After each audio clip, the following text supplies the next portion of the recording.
आज आपण बनवू अंडा राईस. त्यासाठी आपण इथे 6-7 अंडे घेतलेले. हेल्दी फूड यूट्यूब चॅनलमध्ये तुमचं स्वागत आहे.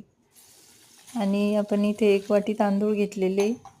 तांदूळ 2-3 पाण्याने आपल्याला स्वच्छ धुवून घ्यायचे. आणि 1 वाटी तांदूळ इतर आपल्याला 2 वाटे पाणी टाकायचे. थोडंसं चवीनुसार मीठ टाकायचे आणि थोडंसं तेल टाकायचं याच्यामध्ये. आणि हे तांदूळ आपल्याला 80% कुकरमध्ये 2 शिट्ट्या करून शिजवून घ्यायचे. जास्त गाळ नाही शिजवायचे, थोडे कच्चेच ठेवायचे. 2 मोठे कांदे घेतलेले. आता कांदा कापून घेऊ. 4-5 हिरवी मिरची धुवून घ्यायची चांगली.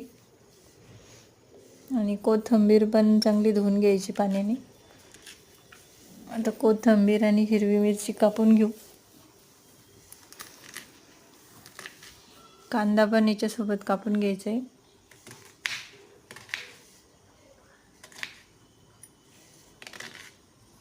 अशा पद्धतीने आपल्याला कांदा छान बारीक कापून घ्यायचा आहे. आता आपण एक गॅसवर कढई ठेवू. त्याच्यामध्ये टाकू तेल. तेल चांगलं गरम होऊ द्यायचं. आणि नंतर त्याच्यामध्ये 2 लवंग, 2 मिरे टाकायचे, 3-4 तुकडे दालचिनीचे टाकायचे, थोडंसं जिरं टाकायचं, अर्धा चमचा, 1 चमचा बारीक केलेलं लसूण आणि कांदा कापलेला टाकायचा आहे. हिरवी मिरची पण टाकून द्यायची कापलेली. आणि आता हे कांदा आपल्याला थोडा लालसर होईपर्यंत परतून घ्यायचे.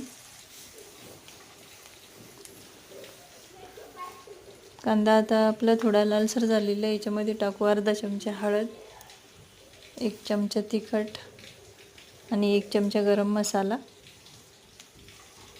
चांगलं मिक्स करून घ्यायचे. हे पण चांगलं परतून घेऊ. आणि आता अंडे फोडून टाकायचे याच्यामध्ये. अशा प्रकारे एक एक करून पूर्ण अंडे फोडून टाकायचे आणि चांगलं मिक्स करून घ्यायचे. चवीनुसार मीठ टाकू. शिजत आली चटणी की घट्ट होते. थोडीशी कोथिंबीर टाकायची आणि चांगलं मिक्स करून घ्यायचं. परत एकदा 2 मिनटं चांगलं परतून घ्यायचं. अशा प्रकारे आपली अंड्याची चटणी तयार झालेली. आता याच्यामध्ये आपल्याला शिजवलेला राईस टाकायचा आहे. अंडा राईस तयार आहे. व्हिडिओला लाईक करा, चॅनलला सबस्क्राईब करा.